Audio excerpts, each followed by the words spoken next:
All right, so today let's dive into something kind of deep. Okay. This YouTube video we found connects the idea of the chosen one, like in stories, to the work of Carl Jung. Okay. Especially his ideas about loneliness and greatness. Interesting. These big kind of mystic ideas always get me thinking about how they show up everywhere, like in movies and books and maybe even in our own lives, Absolutely. It makes you wonder. What's really fascinating is how this video redefines what it even means to be a chosen one. Okay. It's not about being better than everyone else. It's more about, recognizing that you have some unique potential inside you. Okay. And then feeling this kind of pull, this almost magnetic pull towards self-discovery and then doing something meaningful in the world with that. It's this potential is in everyone, even you listening right now. Wait, so you're saying I could be a chosen one? It's possible. Okay. That's pretty cool. Yeah. But also a little scary to think about. Sure. I mean, how do you even figure out what your unique thing is supposed to be, Well, the video uses this framework of the hero's journey to kind of explain it. Okay, I've heard of that. It's this story structure that we see everywhere. Oh, yeah, for sure. From myths and legends to all the movies we watch. Oh, totally. Think about Luke Skywalker. Yeah. Or Harry Potter. Oh, yeah. Even Dorothy from The Wizard of Oz. Oh, wow. Yeah. They all go through these challenges and these trials, and they have to face their fears. Right. And in the end, they come out the other side totally changed. Yeah, they're transformed. Yeah, exactly. And we all connect to those stories because I guess... Because it's we're all on our own hero's journeys in a way. So are you saying that this pull towards something bigger, something more than just yourself? Yeah. That could be the call to adventure that starts the whole hero's journey. That's one way to look at it. Okay, I can kind of see how that makes it seem a little less overwhelming. Right. But let's be real here. Most heroes' journeys are not exactly easy. Absolutely. And the video is very honest about the tough part. Okay, good. It doesn't try to sugarcoat it.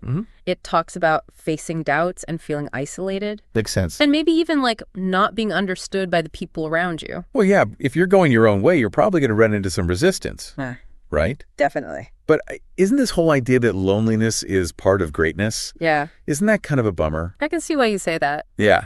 But the video's point is that it's not about purposely trying to be lonely. It's more just understanding that that feeling of being alone can be a natural part of finding your own path. I see. Think about all the people who achieved amazing things, like innovators, artists, people throughout history. A lot of them felt this sense of being set apart. So you're not saying you need to be lonely to be great? No, not at all. Okay, good. But it's something that you might have to deal with along the way. Yeah, that makes more sense. Yeah.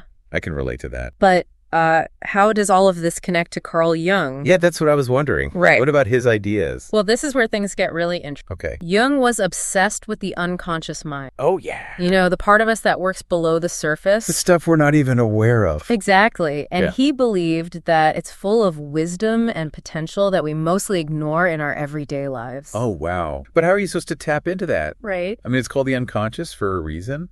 Well, one way Jung said is through our dreams. Really? He said dreams aren't just random nonsense. Oh, interesting. He thought they're a symbolic language that our unconscious uses to talk to us. The video even suggests keeping a dream journal. Oh, writing them down? Yeah, writing down those images and feelings right when you wake up. I've got to be honest, I've never really been into dream interpretation. It always seemed kind of subjective. Yeah. But you're saying there's actually a way to make sense of it. Jung believed there are these universal symbols. Okay. They're called archetypes. And they show up in dreams across cultures and time. Oh, wow. Things like the hero, the wise old man, and Okay, hold on. The shadow. Yeah. Sounds a little creepy. We'll get into that more later. Okay. But basically it represents the parts of ourselves that we try to hide or deny. Oh, like the stuff we don't want to admit about ourselves. Exactly. Yeah. I think we can all relate to that. Right. Everyone have those parts. For sure. But so you're saying we shouldn't be trying to ignore those parts? Jung thought that confronting our shadow is crucial for growth and becoming whole. Okay. It's not about becoming a bad person. Right. It's more about integrating those hidden parts into a more complete and honest version of yourself. So it's like the hero's journey, this unconscious mind stuff, the shadow. It sounds like this whole chosen one idea is more complicated than I thought. It goes really deep. Yeah. And it gets even deeper when you consider Jung's idea of the collective unconscious. Okay, what's that? It's like this universal source of wisdom and these archetypal energies that we all share. Jung imagined it as this huge network. Wow. Connecting all human minds across time and space. So like a psychic internet for all of humanity? Yeah, you could think of it that way. That's pretty mind-blowing. It is a big idea. Yeah. And how that ties into the idea of the chosen one. Yeah. How does it? Well, that's exactly what we'll explore in the next part of our deep dive. So before we went to that break, we were talking about the collective unconscious. Yeah, that was a lot to take in. It's a pretty big idea. It is, it sounds almost kind of spiritual. Right. But Jung was looking at it from like a psychology. Yeah, exactly. He wasn't saying it's like an actual place. Okay. More like a realm of shared psychic energy, you know? And the thing is, it connects to this whole chosen one idea. Oh, really? How so? Well, the video suggests that someone who's really like living up to their potential and, you know, facing their shadow, they're also tapping into that collective unconscious. Oh, wow. So it's like they're becoming a channel for that universal wisdom or something. It's a good way to put it. And bringing it out into the world. Exactly. And this is where that idea of synchronicity comes. Oh, yeah. We talked about that a little bit. Those meaningful coincidences that happen when you're on the right path, you know? Yeah, like those moments where you feel like the universe is trying to tell you something. But Jung didn't think those were just random events. Oh, so there's more to it. He saw synchronicity as this like manifestation of the connection between our conscious and unconscious mind. So as you become more aware of your inner world and you connect to that collective unconscious, those synchronicities get stronger and more frequent. So the universe is actually like responding to the changes you're making inside. That's the idea. Okay, that's pretty wild. It is a big idea. Yeah, but can we go back to the shadow for a minute? Sure. You said it represents like our hidden parts, the stuff we repress. Right. But how do we even know what those are? It's not always obvious. Yeah. But the video has some tips. Oh, good. What are they? One is to pay attention to how you react to other people. Like if someone bugs me. Yeah, for example, say you get really annoyed by someone who brags a lot. Okay, yeah, I know the type. Well, that annoyance could mean that you have some issues with pride yourself, or maybe a fear of being seen as arrogant. Interesting. It's like those traits in others are triggering something inside you. So it's not about judging them, no, but using those reactions as a way to understand yourself better. That's the idea. Okay, I can see that, but what do you do once you've figured out what those shadow parts are? Well, it's natural to want to push them away. Yeah. But Jung thought that real growth comes from integrating those parts into a more whole sense of self. Okay, but how do you do that? It's a process. Yeah. And it's not always easy. Right. But the video talks about things like journaling. Okay. And this technique called active imagination. I haven't heard of that. It's where you kind of intentionally engage with your unconscious through visualizations and stuff. Oh, interesting. But the most important thing, Jung said, is just acknowledging your shadow and accepting that it's part of you. So not trying to get rid of the bad stuff. Right. But accepting that it's part of what makes us human. Exactly. This is making me think of the hero's journey again. Yeah. It's about facing those inner demons, not running away. That's a great... And that's how the chosen one reaches their full potential. Yeah, that's the idea. Okay, this is starting to make a lot more sense. Good. But I'm still wondering about one thing. What's that? If the chosen one is supposed to tap into all this wisdom and do something good for the world, right, how do they actually do that? That's a great question. It still seems kind of vague. Well, that's something we'll dig into in the last part of our deep dive. Okay, good. We'll talk about how to actually use these Jungian ideas in your life. Perfect. And how to start recognizing and developing your own unique gifts. All right, so we've talked about a lot of really interesting stuff like chosen ones and shadow work and the collective unconscious. It's been a pretty deep dive. Yeah, it has. But now I'm curious, like, how do we actually use these Jungian ideas? Yeah, how do we put it into practice? Exactly. Yeah. The video did have some practical tips, right? It did, and it starts with something we already talked about a little bit. Okay. Paying attention to our dreams. Oh, yeah, right. Because Jung thought they were like a direct line to the unconscious. Exactly, full of symbols and stuff that can guide us. Okay, but what if you're like me and you don't remember your dreams very often? That's common. Yeah, and even when I do, it's just like random images and feelings. How do you make sense? Well, the video suggests keeping a dream journal. Okay. You know, keep it by your bed. Yeah. And write down whatever you can remember right when you wake up.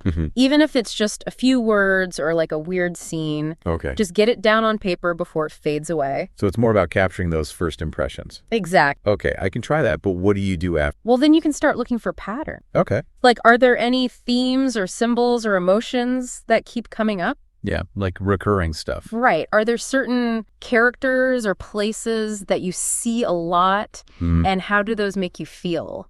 Oh, yeah. Jung also had this technique called amplification. What's that? It's where you look up the meaning of those symbols, like in mythology or religion, or even just in your own life. So you're basically making your own personal dream dictionary. That's a good way to think about it. Yeah, I like that. And here's another cool thing Jung did. He would imagine having converse characters. Whoa, really? Yeah, like treat them as if they were separate parts, and he would ask them questions. That's a cool idea. Yeah, it's almost like role-playing in your head.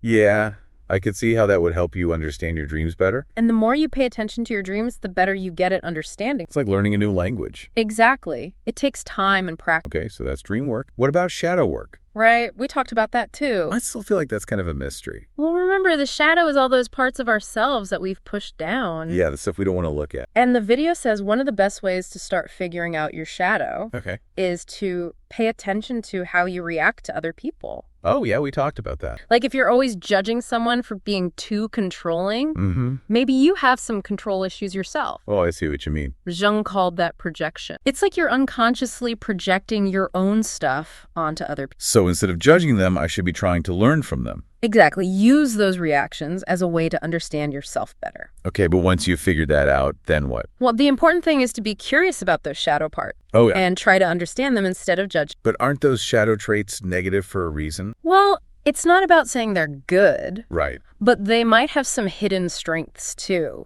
Oh, interesting. Like that controlling person you mentioned. So, maybe they're just really responsible.